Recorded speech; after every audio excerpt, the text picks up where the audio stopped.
something to me because they're a woman or because they've had what they perceive as the same experience or the same challenge, that we would criticize a man for saying. And so, a man can't say that to me. Well, actually, we all need to be aware of that and we all need to sort of stick with each other. So, yeah. So is there a need, having listened to what you've all spoken about, if we're kind of looking to encourage people to take action, is there this um it's almost a staged progress across it. So if we go back to what I said earlier on, so from a performance level, is there a need nationally, globally, continentally, globally to have greater transition of the information that exists in performance hockey into umpiring? I am aware of a whole load of studies with female performance athletes about menstrual cycles, where in a month they are, if they've got a particular game, synchronization of that kind of thing. So that sort of information passing into performance umpiring. At the other end of it, is there the need for, whilst we're talking about a lack of young female umpires and talking about young girls getting into it, mums getting into it, that it is not a gender specific community though, because we actually need the dads and the brothers to be supporting that process. So there's a gender awareness. But then as we get into the middle of it, do we almost need gender recognition but neutrality? So what you were talking about, Hannah, in terms of this isn't about whether I'm male or female, this is about competence and not equality, but equity of ability.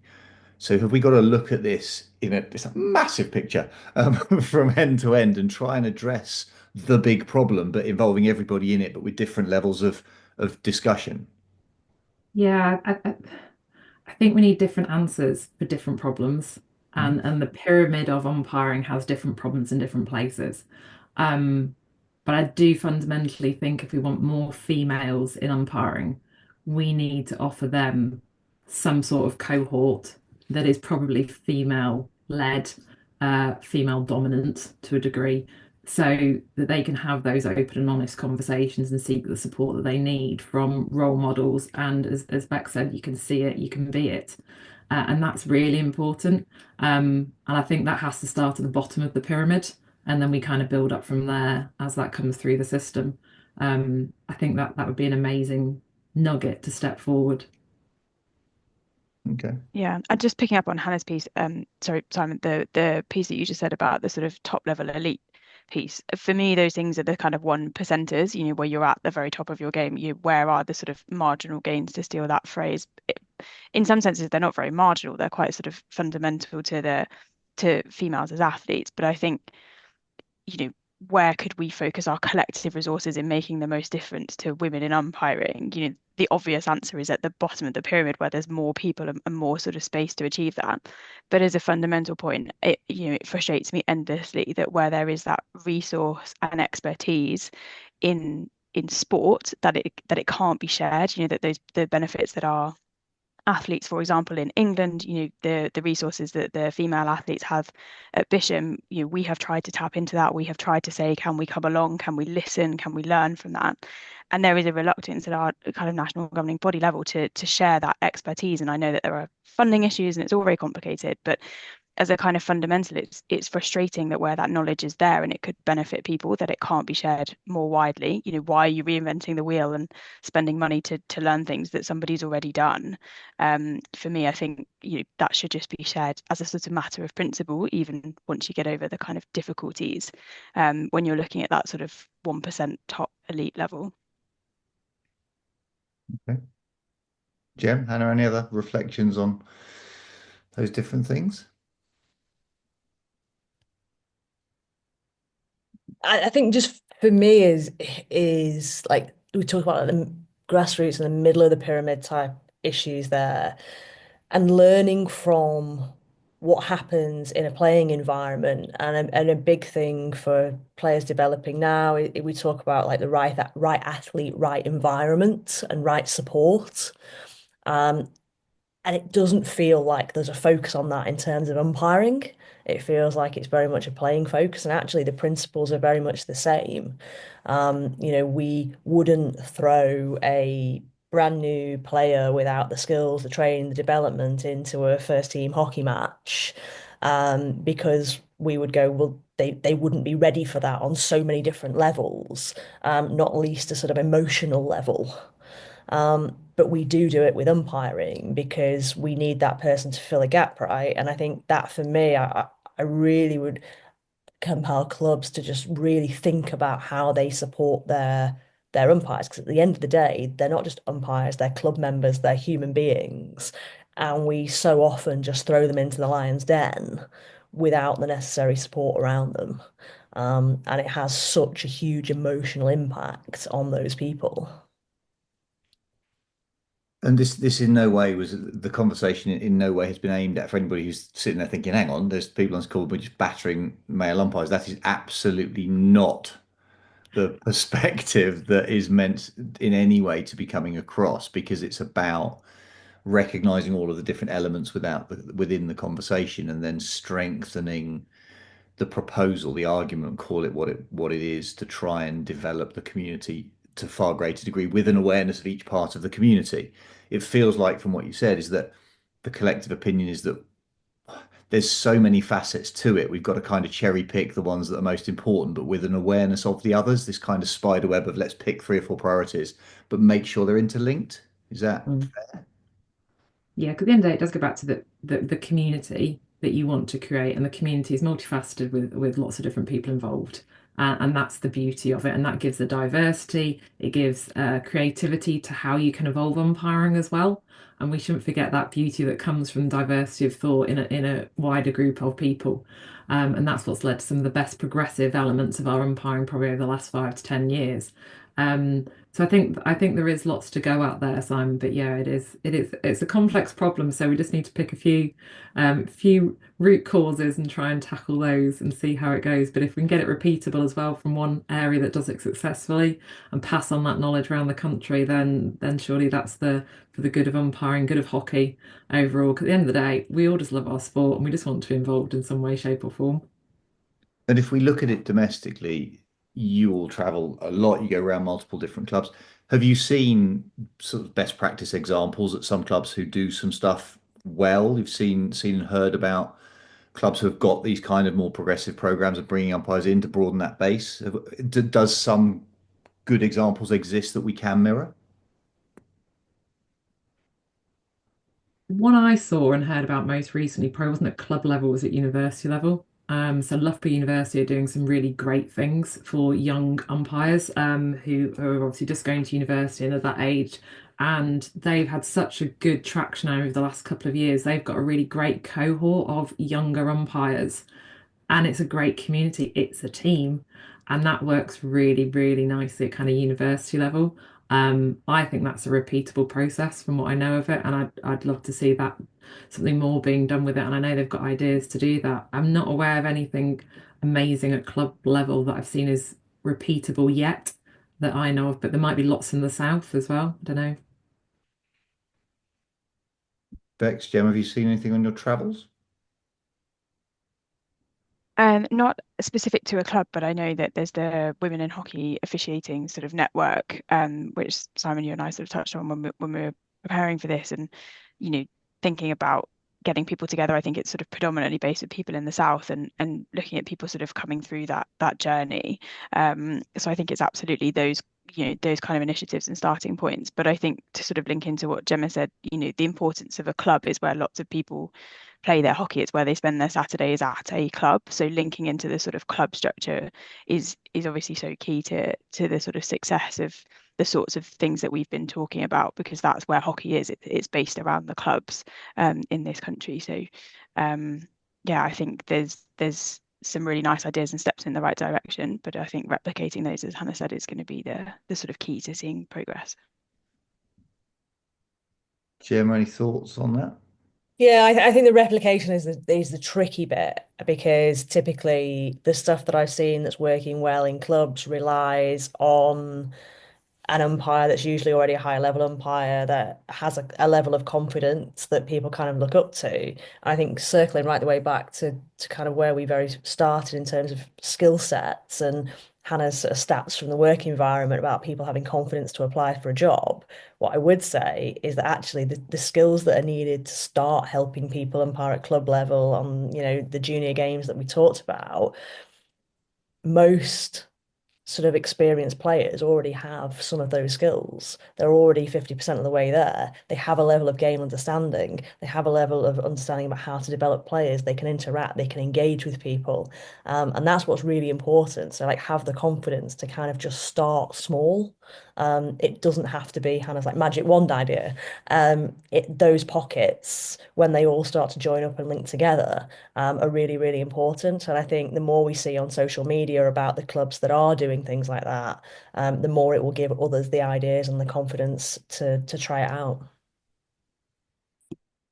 And the three of you have international experience. So whilst we're talking about some of the domestic things that do or don't exist, we spoke at the beginning about the Belgian community in terms of if we can get everybody to fitness testing regardless of level. Now, our geography doesn't help with that. Belgian geography does because it's about 5 minutes from one side to the other.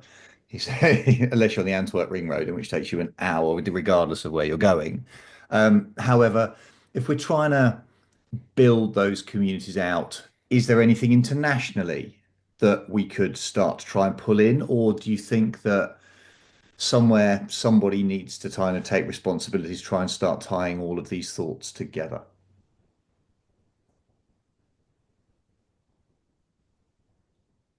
That's a Anyone? really tough Silence is question, golden. Simon. Jeez, man. That's like world peace question again. Yeah, that's what I said at the beginning. We're not just kind of here for a light chat. Go on. I mean, I'll chuck something in. I think an education piece around the skills needed to sort of develop umpires, because I think that would bring two benefits. One is that we start breaking down some of the barriers that actually put people off and are responsible for dropout. And two, will build a level of confidence and make people realize that they have a lot of those skills in the first place. We don't have much both across, I know FIH are now doing a sort of umpire developers course and that, is starting to help, but we don't have much that really helps people to kind of upskill in those areas. Um, and people, I think people need that in order to really help build that base that Bex talked about and both get people into umpiring in the first place and keep them in umpiring, and not just go for that most senior mentor approach, because they may be the best umpire, but they may not be a very good support. They may not be the best mentor for those people that are just starting out. So, so are we? So, and so the we is the Royal We globally as world hockey. Are we making assumptions? Are we? Is it kind of the whole we don't know what we don't know? Is there a bit of work that needs to be done underneath this to understand the need to kind of create a solution? Yeah, I think we're missing a lot of the information. I think this is where we need to work much more closely with the clubs and get the clubs to work much more closely with each other to understand actually what the true root cause is. I think we've all got our own observations and perspectives, but we're not club umpires at the end of the day. We're involved in our clubs, but we're not there actively necessarily every weekend because we're often doing National League games. And as Beck said nicely at the beginning, we don't umpire club games every weekend. We umpire National League. So actually, I think that's where we need to help the clubs to have a stronger voice and say actually from an umpiring perspective, what would be really useful? What do you need? What resources would help? What education might be needed? Is it access to mentors? How can we help with that? But I think that's where we need clubs to have a greater voice to say these are the problems. How can you help us break them down? And then the role of HUT, Hockey Umpiring Trust, is to help connect people and to go, do you know what? I know just the person. Let's connect you. Let's get you talking and see how they can help you. And even if we just do that one club in one place, that'd be amazing. Just feels that there's a big I'm sat here going trying not to try to do my usual. I put a head on, I listen to fabulous people and then go, right, how can we fix it now? What can we suggest? And there's almost too much in this. A question of TV footage of this episode would be good. Right, I'm going to apologize because the technological thing kicked out the recording, and then Hannah went, "Are we actually recording this?" So we got the first half an hour, we missed 20 minutes, then we'll get the rest. It will all go up on YouTube for those people who are here. I am sorry. That's my fault for panicking when the call went down and I then just didn't repress a record button. There's two or three things to bring into this right now is that there's a lot of information that our three guests have just shared, and there's not a lot of questions on the Q&A. We've overrun anyway, but there is the Hockey Umpiring Trust website. So if people who are on the call have an opinion on either a program they're doing or something they want an answer on specifically, then please do go to the website and chuck a question out. We can not only then have conversation with people in future, but to me, it feels like there's a real potential opportunity here for some action that comes out of a conversation like this. So that's the first thing. The second thing, then Hannah, I'm going to come back to you because you segued it absolutely beautifully, which is I kind of teed it up with we don't know what we don't know. So what is the opportunity that the Umpiring Trust has put together in terms of sharing information, please? Yeah, absolutely. So I think the Hockey Umpiring Trust, we're really privileged in the sense of we are a charity. We live by the rule that we have no rules. So we don't have to conform to anything that a governing body says or does, which is absolutely beautiful. And some of our values are around inclusivity and community connection. And we recognise that we have the ability to potentially help advance umpiring, but we don't know necessarily where to put our own resources. So you'll find it in the chat, and we're going to splash it all over social media, but you guys are the first ones to get the link to it. It's a short survey that we'd love as many club representatives, club umpires, club players, anybody involved at grassroots level hockey every Saturday and Sunday, to basically give us some insights. What are the problems you're facing, and where can we best help? We're not England Hockey, we're not a governing body, so we're not constrained by what the answer needs to be, which again is a beautiful thing and a privileged position for us to be in. But therefore, we want to make sure we put our resources to the best possible use, and we would love the clubs to tell us what that should be for umpiring. So if it is connection to mentors, if it's more resources, if it's something else that's weird, wacky, and wonderful, please tell us what it is. The more informed we are by those who need the support, the better support that we can design and hopefully roll out across the country or start piloting at different clubs. So if you can, please do take a copy of the link that's in the chat. Please pass it on to your friends. Please fill out the form. It will take about 5 minutes, but it will really help inform what we do next. And like I said, where we channel our resources to be the very most effective it can be for umpiring. Because as you've heard tonight, there's lots of problems. There's lots of opportunity though, and we really think we can help make a difference. And the summary of that is that we, I say we because both, I mean, Hannah and I are trustees of this, and Bex and Jem are obviously right at the top of their game, is there is an awareness of some issues. But as Beck said at the beginning, that she doesn't feel that she would necessarily be a good mentor right now, because of the level at which she's performing to someone who's trying to get involved with umpiring. So the answers are sitting with a lot of the people on this call, as in the people listening to the four of us chat. So please do share either best practice. Simone, you've put various things into there, so thank you very much for that. Share best practice, email stuff across, because genuinely there may well be an opportunity to put a piece of work together to start to try and solve this problem. If we can get a group of advocates who are listening to these sort of calls, and it's great that we've had, I mean, we had up to 40 earlier on, and some people have gone off for dinner, obviously, because I've overrun, as I always do. Apologies. Um, we get to a point where we don't know what we don't know. So until people who join calls like this and then send that information in and follow through that survey, and suddenly there's 20, 30, 40 people saying we need to do this. The beauty, as Hannah has said, is that we're not linked to the governing body. We don't have to worry about the rules. That's not what the umpiring trust is about. It's not the rules. It's about trying to effect change in some way. So if people feel that there are tasks and topics and proposals out there, throw them in, because this is all about building the community. And if that community is how we get under 10 girls to be umpiring under 8 girls, it's about how we get more British, let's be wholly patriotic, British umpires onto Olympics and Olympic finals. Great. That's the other end of that spectrum. And there's so much in between. We could have covered another 57 topics because I've got pages full of notes that we haven't got to. So, Bex, Gemma, Hannah, I apologize if we've not covered off stuff we said that we might try to do so. I really appreciate your time. both in the prep calls and then what you've put across this evening. It is so valuable. The people who come on these calls and repeat attendance and listen show that there is huge value to it. So I thank you for giving up the time that you did over the weekend to chat and then the time this evening. Thank you for that.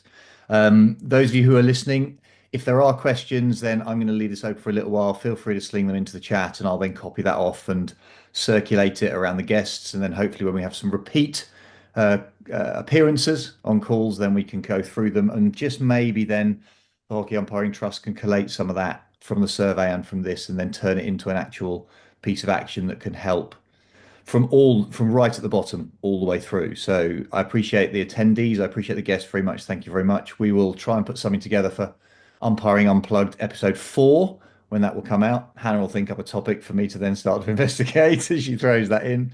Bex, Gem, Hannah, thank you so much for your time. The recording, everybody, will then go up on the YouTube channel at some point, probably the next couple of days, once we've downloaded the 2 bits and we go from there. So thank you all for your time, for your last thoughts. And then we will move forward with Umpiring Unplugged and trying to change some of the things within the umpiring community. Thank you, everybody, for your time.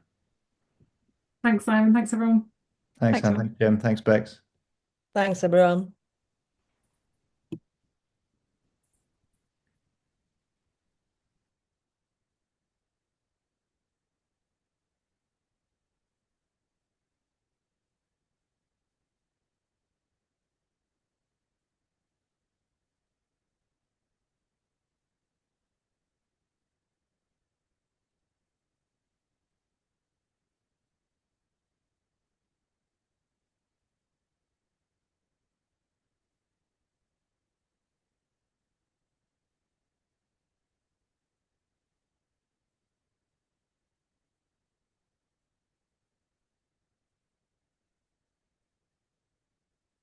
Some people are still here and waiting for whatever the conversation is at the end. They're also, we'll talk when they all disappear.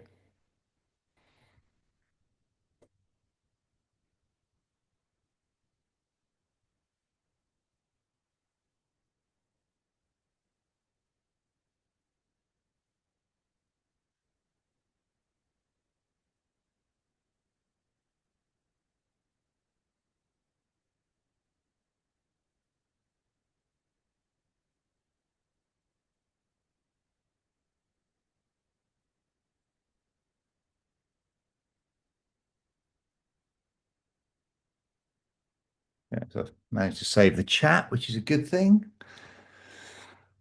Thanks for the reminder on the recording. Panicked when it crashed.